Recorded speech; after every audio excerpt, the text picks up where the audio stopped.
the Zimbabwe national badminton team. Part of my experience or my journey, it actually started when I was in high school. So I hold a racket in badminton.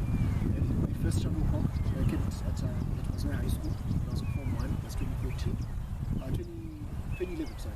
So from then on, it all started from the basis of curiosity and inquisitiveness, because I used to get asked questions from a PE teacher of different sports codes that I don't even know that I know. So she used to make me like fail on purpose.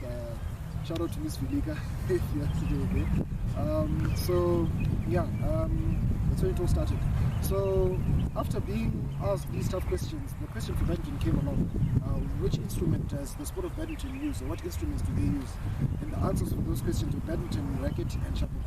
I didn't even know what they were. So that piqued my interest from starting at at a very young age. You still want to learn a lot of things. So after months of toiling around looking for information, it actually grabbed my interest more so, because it first started as you being curious, then it was you actually starting to play the sport itself. So I started my journey second term, basically I was in Form 1. So when I hit my first shuttlecock, like I said, then badminton at that stage was still resuscitating. The sport had been big previously, because most of the A levels that they used to play it a lot. Makinas, shout out to him as well. He was also my former captain. So it was now up to me and the group of youngsters that had actually joined the sport, because it was only senior dominated. So we started developing the sport with our TIC, Mr. Tenzi, and it became a very big sport around the school, because volleyball and football and cricket, I was also playing cricket and all those sports alongside other 6 sports. So badminton became the pinnacle of all those sports. I started pushing forward with the sport up until when I was in Form 3. I was scouted by Prince Edward very early, and they actually wanted me to join the institution. So first it was me getting selected for the Zimbabwe national team when I was getting into Form 4. And that's when we came back with our first bronze. It was a very stellar performance that I put up in Mauritius in 2014. And I came back with my first bronze for the country. And Prince Edward took me under their wing, gave me a scholarship, started playing for PE, under the tutoring of Bradley Kadi at the late, rest is so. And yeah, the journey started taking up from there. So 2016, came back again with another bronze medal for African Schools Championships, and became also the captain and the MVP for that year. So basically, that's my journey now. I'm the current and defending champion for Zimbabwe. Won the gold medal last week, 2 weeks ago, sorry, during the Zimbabwe National Open that was held at Summer Schools of India. So what would you say is your biggest success as a badminton player this far? Definitely getting the acclaim of my fellow countrymen, being the 2-time Zimbabwe Open champion for singles.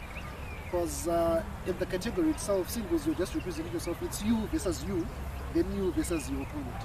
So knowing that I'm on top of every external pressure that comes in, internal pressure as well, and also knowing that everyone around me, given that the tournament is in Zimbabwe, and everyone is actually rooting for me to actually win and go forward and actually win points and win games. So it also it fuels my motivation. It fuels me as a player. It makes me play better, knowing that there are people who actually enjoy, but actually supportive of my efforts and actually getting those accolades. So basically, my number one so far is winning and defending the Zimbabwe Open. I can also argue that getting known internationally by those 2 gold medals that I specified early on, it came with a lot of mileage, because my sponsorships, my very first sponsorships came from that stage, and also the acclaim from other countrymen that who are badminton, where badminton is actually more studied and more engrossed in the communities of those people, like Mauritius. It's a very big sport in Mauritius, it's a very big sport in South Africa, and beating those guys who play it regularly and also do all of those things that revolve around badminton. As a newbie, as a newcomer, as a rookie, it also gave me more motivation to actually say, if I'm this big here, I can also be big worldwide. So yeah, it can be a toss-up between the two, but so far, being patriotic to my country, Zimbabwe Open, defending and also winning. So what does World Badminton Day mean to you? It means a lot, because badminton in itself, the noun itself, badminton, says a lot about me basically, because I've grown around the sport of badminton. It actually grew me into the person that I am today. Sportsmanship, discipline, even life lessons in general came from badminton because I started at a very young age. So sport has always been something that has engrossed me into World Badminton Day, which was on the 5th, according to my shirt right here. I'm celebrating it today. It's actually us showing gratitude basically as Zimbabwean Badminton to the BWF for their efforts in actually spreading the gospel of the sport throughout the world and throughout our own country. It shouldn't only be in Harare. We've also been in Mutare, Bulawayo, Kwekwe. We've been in numerous cities, and we're trying to spread the gospel of the sport around those cities and even around the country itself.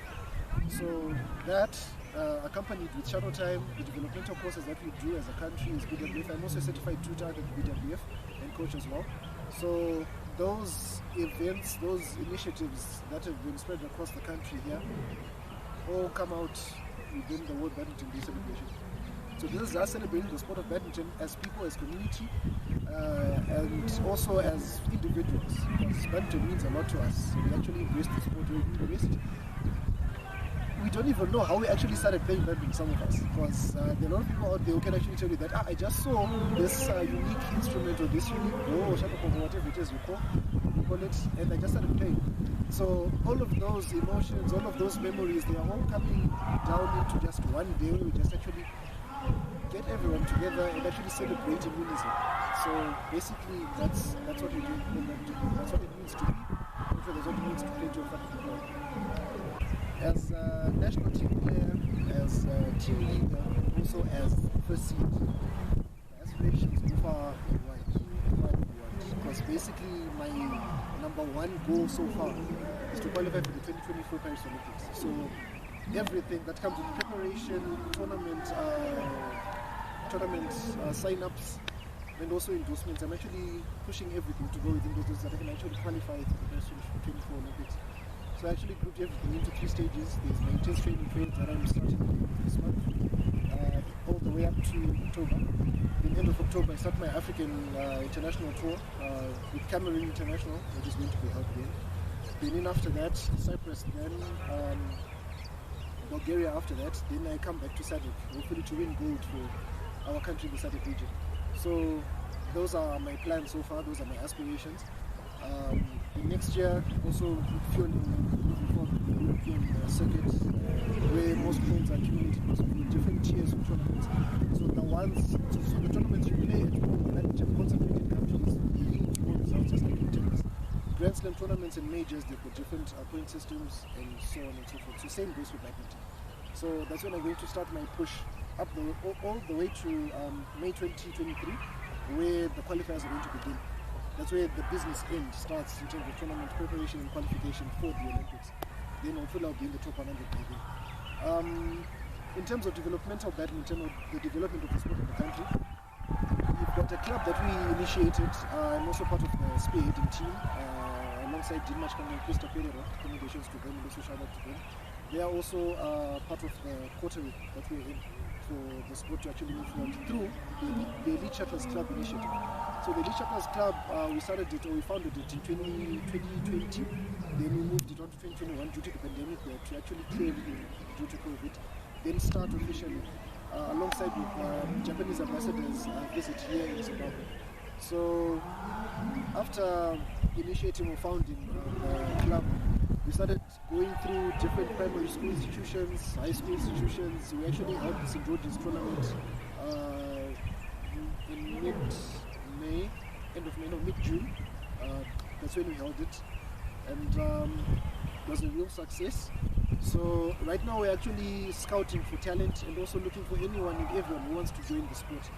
So that is what we're actually rooting for. That's what I'm aspiring to actually achieve, to get more and more people to hold the racket and get a shuttlecock at some point in time. So if you are also as curious and inquisitive as I was, you can also catch us on our social media platforms, Elite Shuttlers Club Zimbabwe on Instagram, Facebook as well, and also on Twitter. I myself, I'm also, like I said, I'm a certified coach and tutor, so you can also come to me on the social media as well, Thabani Mathe, across the board, Twitter, Facebook, Instagram, WeChat, and WhatsApp, and each and every social media platform that you think you can be there, I'm there as well. Because I'm actually looking for more and more people to actually join the sport and also grow together. What advice would you give to someone who would love to be a badminton player one day? Basically, just do it. I know that it's a statement that's thrown around most of the time by the Nike initiative, or you see it in the road when someone is wearing Nike or something. It's actually a very good three-word sentence. Just do it. First time I actually got it, I was nervous, very nervous, out of my mind. Didn't even know what I was going to do. My first serve was a tennis serve, which is not something that you actually do. You're actually playing badminton, but due to you basically wanting to play the sport, just finish off the journey and just play it yourself. You learn in the process. Failure is nothing to be embarrassed about. It's the step or process to actually succeed it. So it's something that I actually tell people to, if you want to do something, anything in life, if you set your mind to it, go ahead and do it. If you fail, just get up seven. So basically, that's what I can say in terms of someone who wants to aspire or someone who wants to start playing badminton. If you want to be a professional one day, or if you want to actually be, I don't want to boast, but say that you want to be like me, the Zim champion, and also someone who's also brought medals from outside and stuff like that, in each and every discipline that you actually engage in. My dad used to say before he passed away, my dad used to say that the biggest obstacle in your life when you want to pursue something is you. That is your number one. So also saying just do it, also remember that the only person who can make you fail is you. So first conquer yourself. Like I said before, the singles category, the singles format of the game, it's you versus you, then you versus your opponent. So whichever battle that you're going to face in life, start by facing your own battle, like you as yourself, your mindset, how you're going to prepare for certain events or things that are going to happen or scenarios. So it's you versus you first. So your biggest obstacle is you. Jump that hurdle first, you know the other hurdles will just moving on. My former captain as well, Bradley Cadley, I used to say that the journey is the development process. It's not when you finish, it's your road to the finish. So be mindful of everything that happens along the way. You want to aspire to be a champion, you want to be a champion basically.